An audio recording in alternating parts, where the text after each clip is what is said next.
सबको जय मसीह की। लगन मनीस्ट्री यूट्यूब बाइबल हिंदी स्टोरी व वचन चैनल पर आपका वेलकम, आपका स्वागत करते हैं। प्रभु यीशु की कृपा आपके परिवार पर हमेशा बनी रहे। सारी आदर और महिमा प्रभु यीशु को देते हैं। प्रभु यीशु के अनुग्रह से आज हम बाइबल से एक नई कहानी लेकर आए हैं। आज की कहानी पर जाने से पहले आप सभी इस सच्चे बाइबल स्टोरी व वचन चैनल को लाइक, सब्सक्राइब और बेल आइकन को दबा लीजिए ताकि आगे आने वाली सभी वीडियो का नोटिफिकेशन समय पर मिलता रहे। धन्यवाद। आज की कहानी को देखकर आप स्वयं भी आशीषित होंगे और साथ साथ आपका बाइबल अध्ययन भी होगा। आज की इस कहानी का नाम नहम्याह है। नहम्याह की पुस्तक बाइबल में पाई जाने वाली इतिहास की पुस्तकों में से एक है, जो इस्राएल की बेबीलोन से वापस लौटने और यरूशलेम के मंदिर के पुनर्निर्माण की कहानी को आगे बढ़ाती है। बाइबल के अनुसार नहम्याह, जो कि एक युवा यहूदी था, वह फारस के शूशनगढ़ में राजा अर्तक्षत्र के महल में रहता और राजा का पेयाव था। वह राजा को दाख रस पिलाता और एक बहुत उच्च पद पर था। राजा उस पर पूरा भरोसा करता था।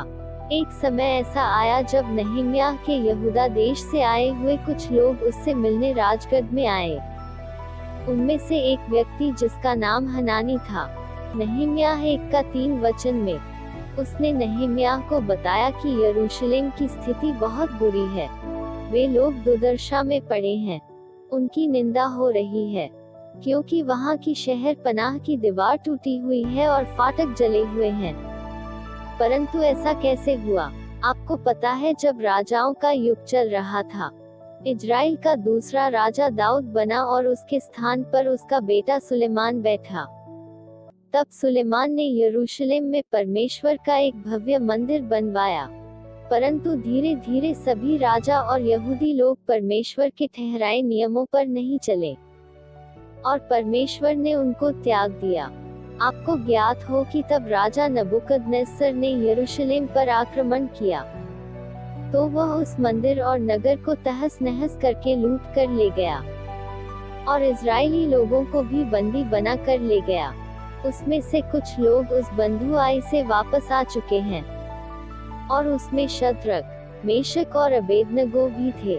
अब उस समय को बहुत समय हो चुका था, लेकिन यरूशलेम के फाटक अभी भी ठीक नहीं किए गए और न टूटी दीवार फिर से बनाई गई थी। यह सुनकर नहम्याह रोने लगा और बहुत ही दुखी होकर उपवास करके प्रार्थना करने लगा।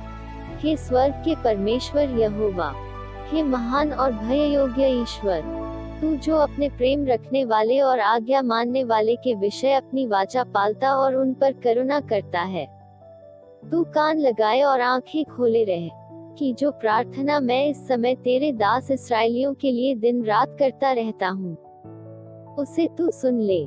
मैं उन सब पापों को जो हम लोगों ने तेरे विरुद्ध किए हैं मान लेता हूँ। मैं और मेरे पिता के घराने दोनों ने पाप किया है।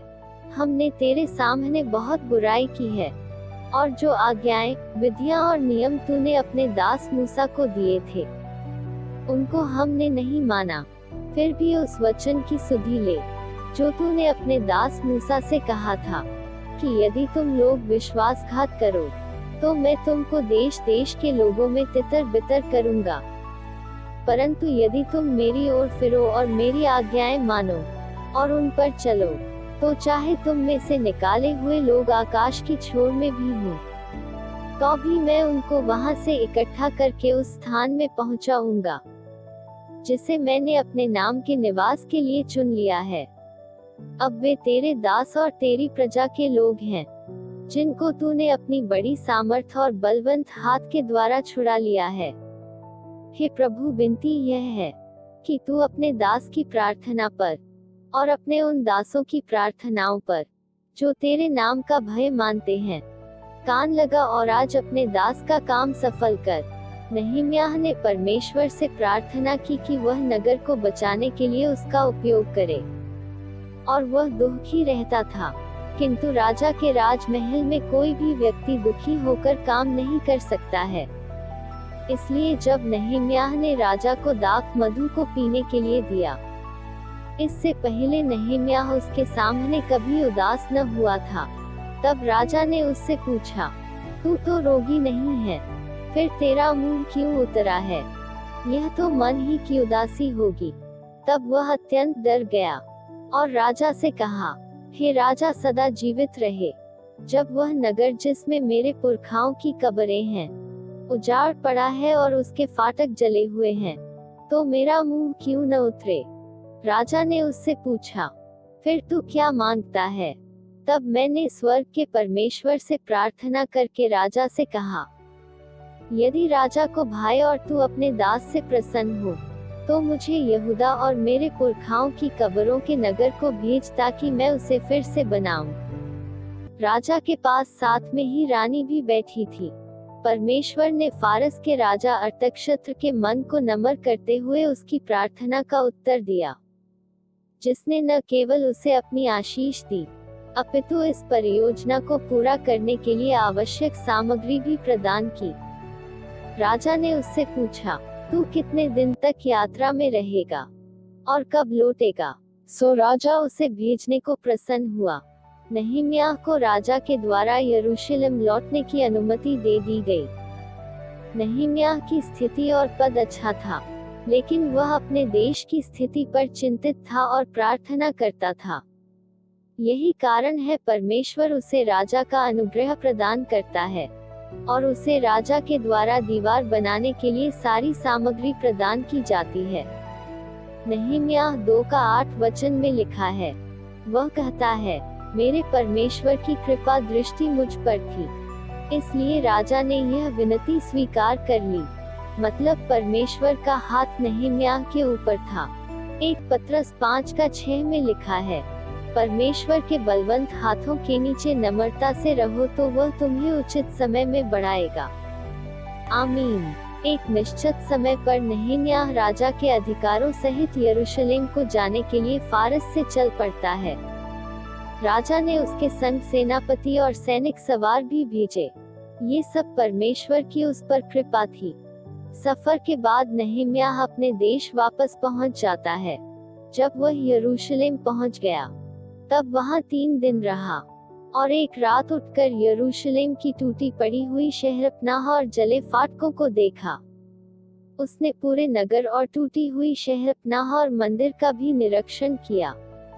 नहम्याह 2:17 में, तब उसने सभी रईसों और यहूदियों को कहा, तुम तो आप देखते हो कि हम कैसी दुर्दशा में हैं, कि यरूशलेम उजाड़ पड़ा है और उसके फाटक जले हुए हैं। तो आओ, हम यरूशलेम की शहरपनाह को फिर से बनाएं, कि भविष्य में हमारी नामधराई न रहे। और जैसे ही वह प्रभु के काम के लिए एक कदम आगे बढ़ाता है, तभी हम देखते हैं, वचन 2:9 में कुछ विरोधी लोग उसे यह काम को करने से रोकने का प्रयत्न करते हैं। उनका नाम है होरोनी, संबल्लत और तोबियाह। वे लोग सबसे पहले उसे ठट्ठे में उड़ाते हैं, फिर कहते हैं तुम राजा के खिलाफ जा रहे हो। फिर वे कहते हैं जो कुछ तुम बना रहे हो उसे तो कोई गीदड़ भी गिरा सकता है। उनके मनों को निराश किया जा रहा है और निराशा में लाया जा रहा था, ताकि प्रभु का काम रुक जाए। क्योंकि नहम्याह और उसके साथियों के साथ ऐसा इसलिए हो रहा है कि वे आगे न बढ़े। हो सकता है जब आप प्रभु के लिए कुछ निर्णय लेते हैं, तो शैतान कभी आपको आगे बढ़ने नहीं देगा। ऐसे समय में कोई भी समस्या क्यों न आए, आप आगे बढ़ते रहें। आप देखेंगे आप अवश्य सफल होंगे। नहम्याह 4:17 शहरपनाह के बनाने वाले और बोझ उठाने वाले दोनों भार उठाते थे, अर्थात एक हाथ से काम करते थे और दूसरे हाथ से हथियार पकड़े रहते थे। नहम्याह के विरोधियों द्वारा उनको इतनी ज्यादा समस्या हो चुकी थी कि वे दोनों हाथ से काम नहीं कर पा रहे थे। एक हाथ में हथियार थे और दूसरे हाथ में दीवार बनाने की सामग्री। हमें भी ऐसा ही होना है, निरंतर आत्मिक हथियार थामे रहना है और अपने जीवन को मजबूत बनाना है। नहम्याह 3 अध्याय के अनुसार हर एक रईस और हाकिमों व यहूदी ने अपने अपने हिसाब से वहाँ के सभी फाटक जैसे भेड़ फाटक, मछली फाटक और कूड़ा फाटक आदि सब बनाए। वहाँ के सब तराई और गुम्मट और किवाड़, पल्ले और बेड़े नए लगाए गए। और अंत में 6 का 15 वचन में एलूल महीने के 25वें दिन को अर्थात 52 दिन के भीतर शहरपनाह बन चुकी थी। नहम्याह 8 का 2 से 3 वचन, विरोध और दोषारोपण होने के पश्चात भी शहरपनाह का निर्माण हो गया और शत्रुओं के मुंह बंद हो गए। नहम्याह से प्रेरित हो लोगों ने अधिक विरोध के पश्चात भी बहुत अधिक धन का दशवांश, सामग्री और आवश्यक मजदूरों द्वारा शहरपनाह के निर्माण को पूर्ण किया। जब 7वां महीना निकट आया, उस समय सब इजरायली अपने अपने नगर में थे। तब उन सब लोगों ने एक मन होकर जल फाटक के सामने के चौक में इकट्ठे होकर एज्रा शास्त्री से कहा कि मूसा की जो व्यवस्था यहोवा ने इस्राएल को दी थी उसकी पुस्तक ले आ। तब एज्रा याजक 7वें महीने के पहले दिन को क्या स्त्री क्या पुरुष जितने सुनकर समझ सकते थे उन सबों के सामने व्यवस्था को ले आया, और वह उसकी बातें भोर से दोपहर तक उस चौक के सामने जो जल फाटक के सामने था, क्या स्त्री क्या पुरुष और सब समझने वालों को पढ़कर सुनाता रहा, और लोग व्यवस्था की पुस्तक पर कान लगाए रहे। एज्रा शास्त्री काट के एक मचान पर जो इसी काम के लिए बना था, सभा को देखते ही उसने उस पुस्तक को खोल दिया, और जब उसने उसको खोला तब सब लोग उठ खड़े हुए।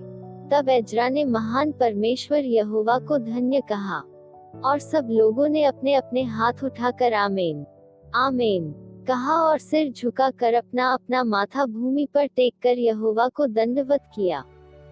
हालेलुया। और उसने परमेश्वर की व्यवस्था की पुस्तक से पढ़कर अर्थ समझा दिया, और लोगों ने पाठ को समझ लिया। तब नहम्याह जो अधिपति था, और एज्रा जो याजक और शास्त्री था, और लेविया उन सभी लोगों को समझा रहे थे। उन्होंने सब लोगों से कहा, आज का दिन तुम्हारे परमेश्वर यहोवा के लिए पवित्र है, इसलिए विलाप न करो और न रो, क्योंकि सब लोग परमेश्वर की व्यवस्था के वचनों को सुनकर रो रहे थे, क्योंकि उन्होंने उनको तोड़ दिया था। पहले दिन से पिछले दिन तक एज्रा ने प्रतिदिन परमेश्वर की व्यवस्था की पुस्तक में से पढ़ पढ़कर सुनाया।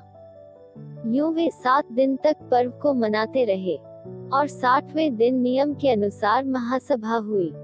हम अपने जीवन में भी परमेश्वर के वचनों को प्रथम स्थान देकर आशीष पा सकते हैं।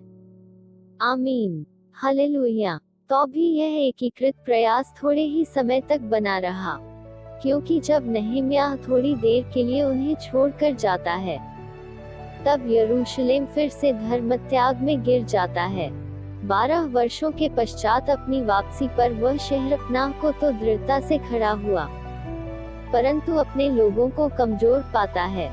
वह लोगों को नैतिकता की शिक्षा देने के कार्य के लिए समय निकालता है, और वह अपने शब्दों में मिलावट नहीं करता है, क्योंकि लिखा है, तब मैंने उनको डांटा और कोसा और उनमें से कुछ को पिटवा दिया और उनको नुचवाया, क्योंकि उन्होंने भवन में कोठरी बना ली थी।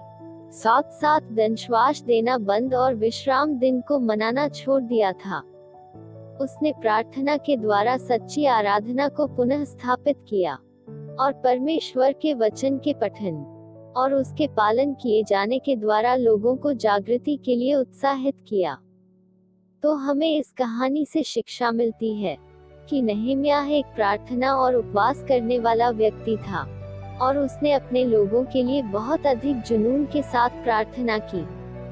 परमेश्वर के लोगों के लिए उसकी उत्साही मध्यस्थता हमारे महान मध्यस्थक यीशु मसीह में दिखाई देती है, जिसने बड़े उत्साह के साथ उसके लोगों के लिए महायाजकीय प्रार्थना को यूहन्ना 17 में किया था। दोनों ही अर्थात नहम्याह और यीशु में परमेश्वर के लोगों के लिए गर्माहट भरा हुआ प्रेम है, जिसे उन्होंने परमेश्वर के सामने प्रार्थना में उंडेलते हुए उनके लिए परमेश्वर के सिंहासन के सामने मध्यस्थता की प्रार्थना की। नहम्याह ने पवित्र शास्त्र के मूल पाठ के प्रति इस्राएलियों के भीतर सम्मान और प्रेम उत्पन्न करने में मार्गदर्शन दिया। परमेश्वर के प्रति अपने प्रेम के कारण, और यह देखने में कि परमेश्वर को सम्मान मिले और वह महिमा को पाए। नहम्याह ने इस्राएलियों का मार्गदर्शन विश्वास और परमेश्वर की आज्ञा पालन करने की ओर किया, जिसकी इच्छा परमेश्वर उनसे एक लंबे समय से कर रहा था। ठीक इसी तरह से मसीही विश्वासियों को पवित्र शास्त्र की सच्चाइयों का सम्मान करना और इन्हें प्रेम करना चाहिए, इन्हें स्मरण रखने के लिए इसके प्रति समर्पित होना, दिन और रात इन पर ध्यान करना और अपनी प्रत्येक आत्मिक आवश्यकता के लिए इनकी ओर मुड़ जाना चाहिए। तीमुथियुस 3:16 हमें बताता है, संपूर्ण पवित्र शास्त्र परमेश्वर की प्रेरणा से रचा गया है और उपदेश और समझाने और सुधारने और धार्मिकता की शिक्षा के लिए लाभदायक है, ताकि परमेश्वर का जन सिद्ध बने और हर एक भले काम के लिए तत्पर हो जाए। यदि हम इस्राएलियों की तरह जागृति के अनुभव को पाने की अपेक्षा रखते हैं, तब हमें परमेश्वर के वचन के साथ आरंभ करना चाहिए। हम में प्रत्येक के पास दूसरों के लिए वास्तविक तरस होना चाहिए, जिनके मनों को आत्मिक या शारीरिक ठेस पहुंची है। तरस को महसूस करना परंतु फिर भी सहायता के लिए कुछ न करना बाइबल आधारित बिल्कुल भी नहीं है। कई बार हो सकता है कि हमें दूसरों की उचित रीति से सेवा करने के लिए अपने स्वयं के आराम को त्यागना पड़े, तो भी इससे पहले कि हम अपने धन और समय को किसी कार्य के लिए दें। हमें ऐसा करने के लिए दिए हुए कारण में पूर्ण रीति से विश्वास करना चाहिए। जब हम परमेश्वर को हमारे द्वारा सेवकाई देते हैं, तब यहाँ तक कि अविश्वासी भी जान जाएंगे कि यह परमेश्वर का कार्य है। आमीन, हालेलुया। आगे की नई कहानियों और वचनों को सुनने व देखने के लिए आप जुड़े रहे। लगन मनीस्ट्री यूट्यूब, बाइबल हिंदी स्टोरी और